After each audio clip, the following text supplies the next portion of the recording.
Hello and welcome to the video. This is my annual reminder of some of the things to keep in mind if you're going to be flying in winter conditions here in the Northern Hemisphere.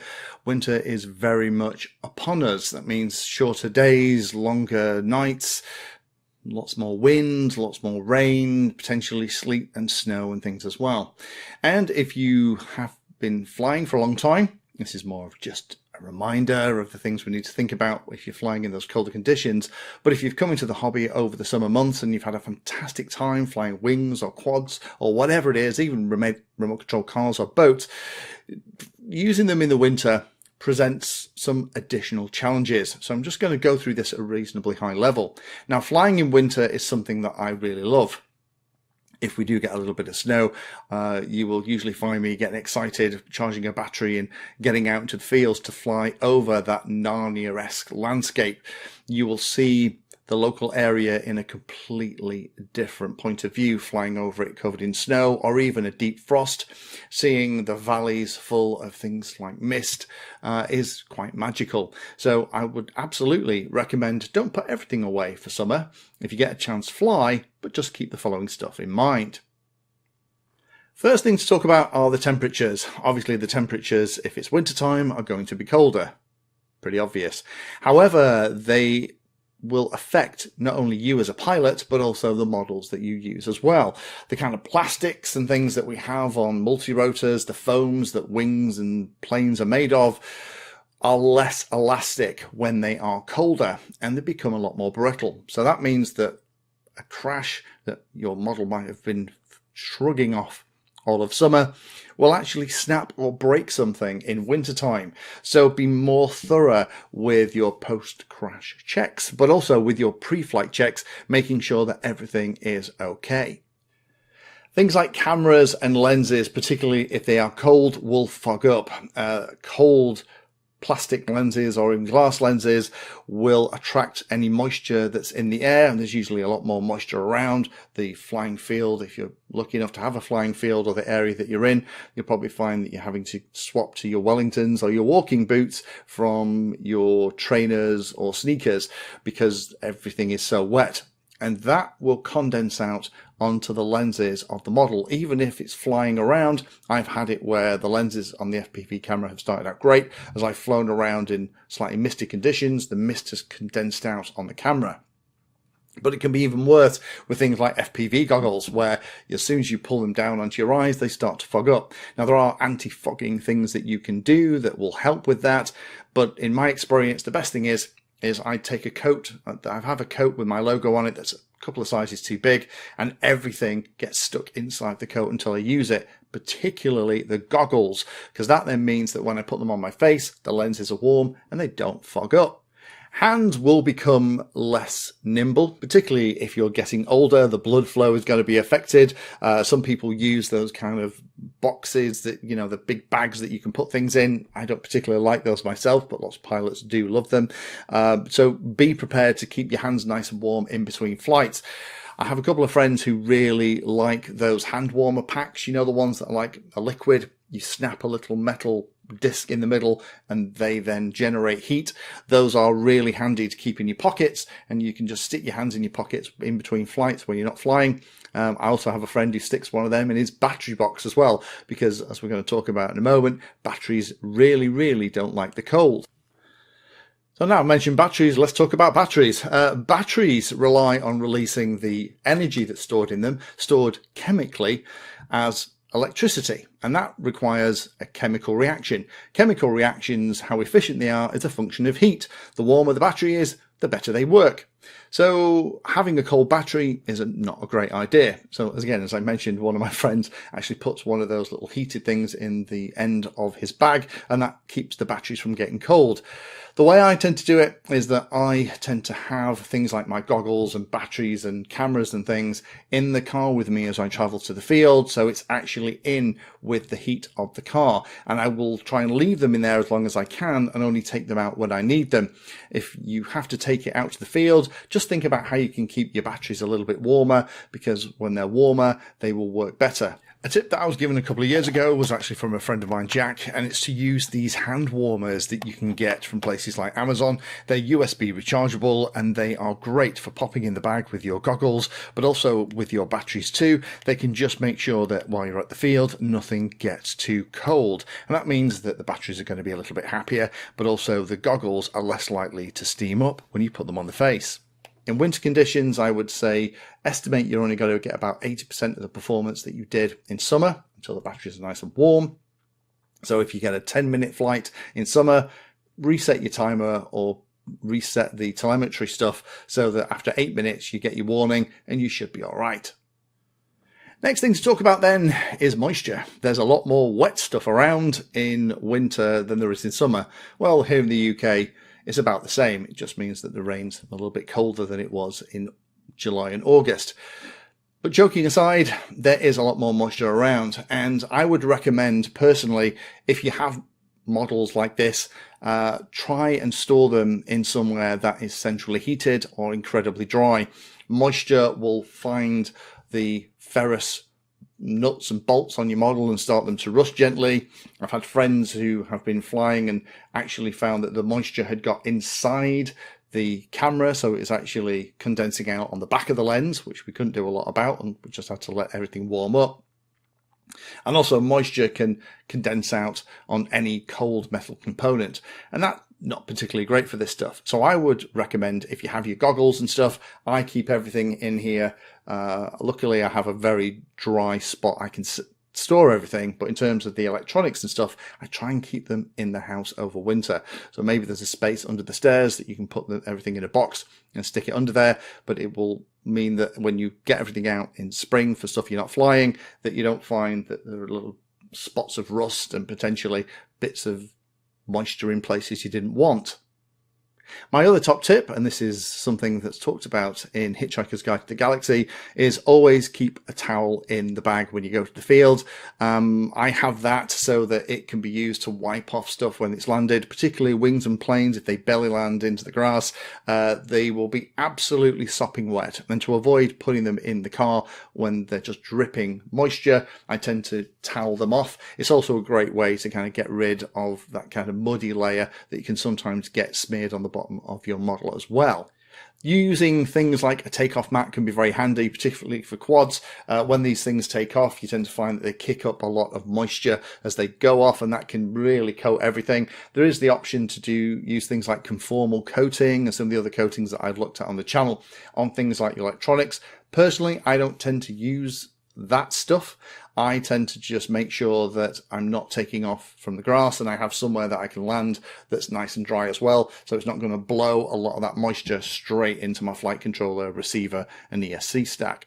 Be prepared for models that at the end of a flying day are going to come back wet and muddy, and think about how you're going to take care of that. The towel is obviously a big part of it, but I would also think about if you are unlucky enough to have a crash and there's mud caked on everything, how you're going to deal with that.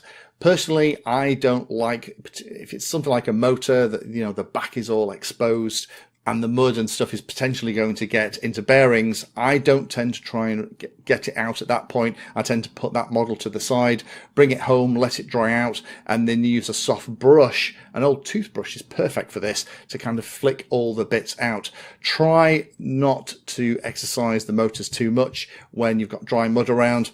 In older fields that used to have equipment in, you'll find there's lots of essentially rust in the field, and that will be drawn into the magnets. So try and get as much off before you even rotate it and get things in places they shouldn't be. Also handy potentially if you have cronky bearings afterwards, to maybe take them out, lube them, put a little bit of bearing oil in them so that they spin nice and freely.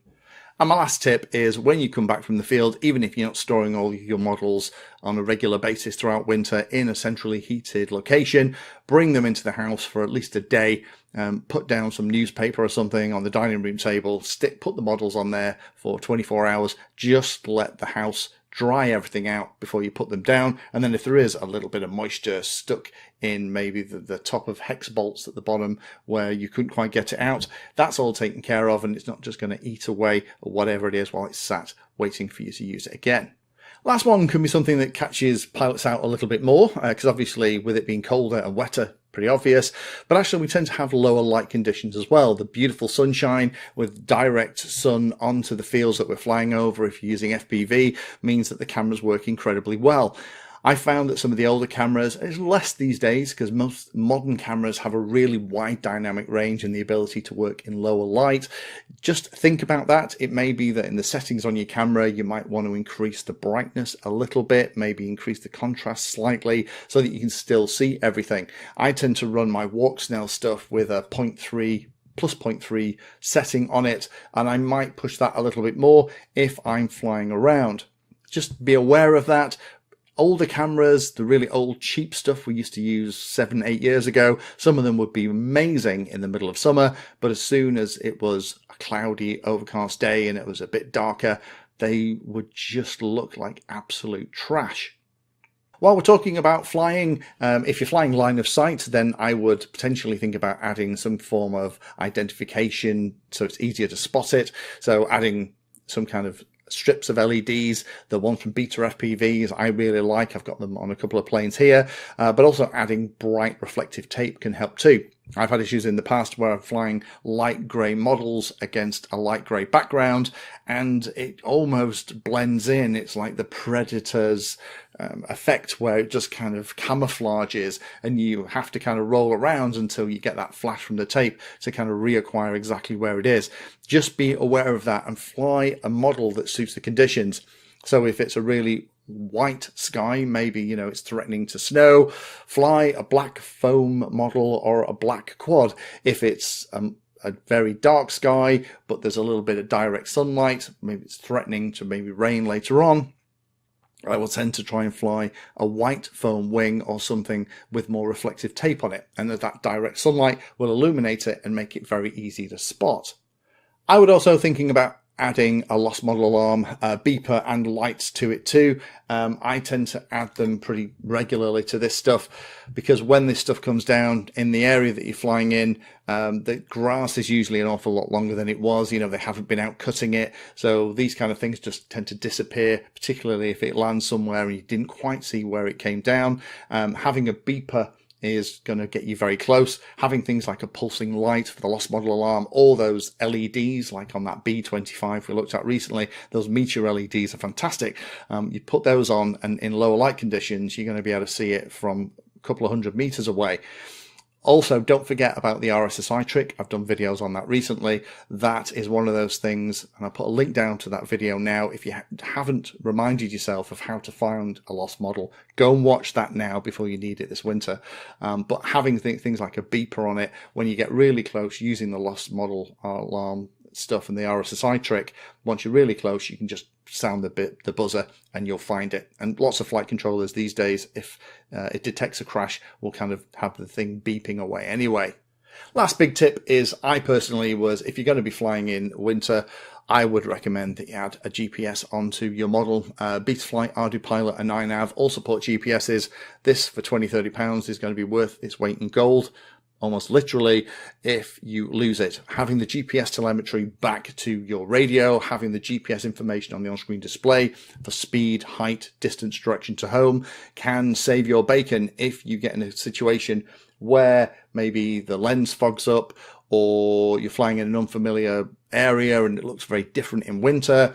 You have the option to just fly back to where you came from, either using a return to home feature if it's iNav or ArduPilot, or something like the GPS Rescue if you have Betaflight. I have lots of friends who now add GPS to models that they can't afford to lose because they've lost one. Learn from our mistakes and pop a GPS on now before you fly next time. Last one, and it's a pretty obvious one this time, is that the weather conditions are going to be worse. We've already talked about the fact it's going to be colder. We've already talked about the fact it's potentially going to be wetter. This one, really, I want to talk about the fact it's also going to be windier too. Now, in the summer, I personally like wind speeds in the single figures. So if it's over single figures, then there's only a handful of planes and quads that I tend to like to fly, the ones that are a little bit more powerful. When it's windier, you do need models that have a little bit more power, because you'll find that when you're flying down the field with the wind behind it, it'll whiz away and it'll go really quickly. And then when you come back, you've kind of got to strain all the way back up the field. And winds can be changeable too. It might be that where you're stood, slightly sheltered by some trees or a wall or a fence or something, it doesn't feel that bad. But once you get 80, 100 feet in the air, there's quite a breeze going on. It can be quite changeable. So be prepared for that. And don't just assume that because it's not too bad where you're stood, it's going to be the same when you're 400 feet in the air. Do make sure when you're flying in windy conditions that you are leaving a little bit more in the tank from a battery point of view. I personally like to make sure that I'm leaving a little bit extra, so that if something happens and the return to home or whatever it is has to be into the wind, that there's plenty of power left in the battery to get that model back safely and I don't lose it. Just think about that and be aware and kind of plan what will happen if you're flying on a windy day, that if something goes wrong. Now obviously flying on a windy day, if you're doing things like slope soaring, is going to be absolutely fantastic. But if you're flying in a regular field in a place that you typically haven't been flying in a windy environment, just be conscious of that. And also, you know, if you're not used to catching models that are pushed over by the wind or caught by the wind, you know, you might have to be on your toes a little bit better to make sure that you can catch that before something nasty happens. Remember that rule about two mistakes high? Then I would make sure that you're always doing that in a windy day so that you have a chance to recover stuff. But be aware that sometimes when you're higher, you might be in a really windy situation. If you fly a little bit lower, you might find that you're underneath that particularly bad bit of wind. My big tip with this is that if you get to the field and you are not sure about whether you should fly or not, if in doubt, don't. All of the issues that I've ever had have been when I have ignored that little voice on my shoulder, that Jiminy Cricket that says, don't fly that, Lee, that's going to end in disaster. And I thought, you know what, I know better than that. And I've flown it. Occasionally I get away with it, but pretty much all the time the gods of radio control will come and give me a good smack up the back of the head and remind me of one of these lessons that we've been talking about today that I have forgot and overlooked. So hopefully that's been interesting for those of you that are coming into winter here with me in the Northern Hemisphere. Just keep this stuff in mind and just be careful, have a fantastic time. Flying in winter, particularly over snowy fields, is something I really love, but you have to be prepared to deal with all of the stuff like the moisture, the wind, and all those other things, particularly if you're flying stuff FPV. Thank you for watching my video. Check out the playlist, and adding Pedantry 60 to your search terms will help you find my content. If you haven't done so already, please hit the like and subscribe button. It helps a lot. You can support the time I spend here answering questions and helping others by using the links in the video description.